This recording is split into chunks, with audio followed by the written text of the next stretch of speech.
Okay, so this is my Hobby Lobby Yak 54. It's been flown many times. It's been crashed more than once. I used to fly this indoors in the gymnasium during the cold winters.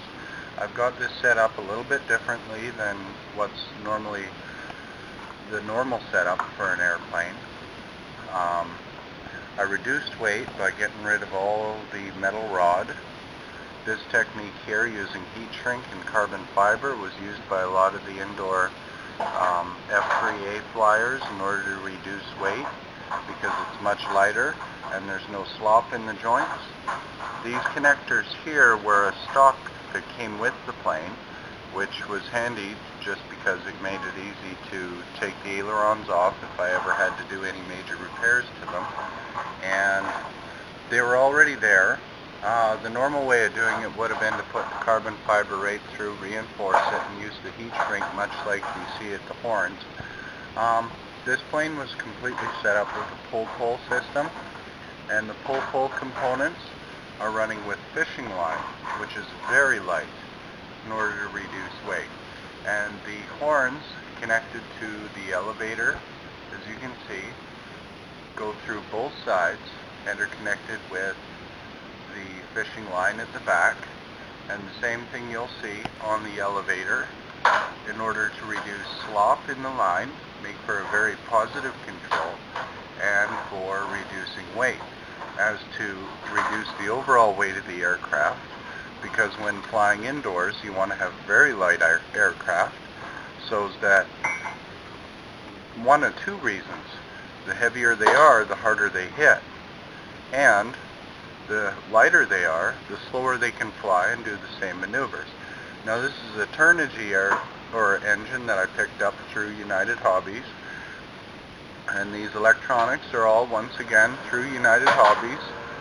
And this is a synchronized receiver, 4-channel, so that I can hook it up to my 72 megahertz transmitter and be able to fly it. And they're actually selling cheaper now than the ones with the crystals.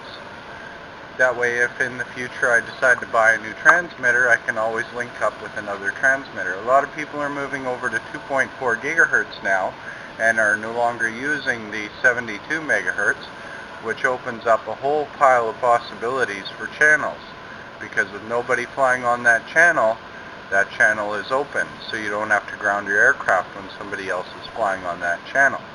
Now, this is a great little hovering device using an 843 prop, spinning at 1800 kilovolts, using a very small and very light LiPo battery. This is the Rhino 460, 7.4 volt, which will deliver a constant 7.5 to 8 amps. And this little battery will fly this aircraft for, in hovering, usually about 6 minutes. And regular flight, I can get 10 minutes out of it, as long as I'm flying, you know, relatively easy on the throttle. Now, this aircraft had some reinforcements put into it due to a number of different crashes. Here you can see the 2 carbon fiber rods running down the fuselage to reinforce it. I first put these in to hold things in place while the glue was setting, then decided to leave them in there, seeing as how the total weight of the aircraft, even with the battery, is still under 10 ounces, which makes for a very excellent indoor flyer. Once again, this is Turnigy power plant with a Turnigy 15 amp speed control, which will deliver an amp and a half to my servos, which are only the Hextronic 5 grams. Once again, through United Hobbies, which are very sensitive. They may be considered a little bit noisy, but they do the job. And I've had this in some pretty severe flying conditions.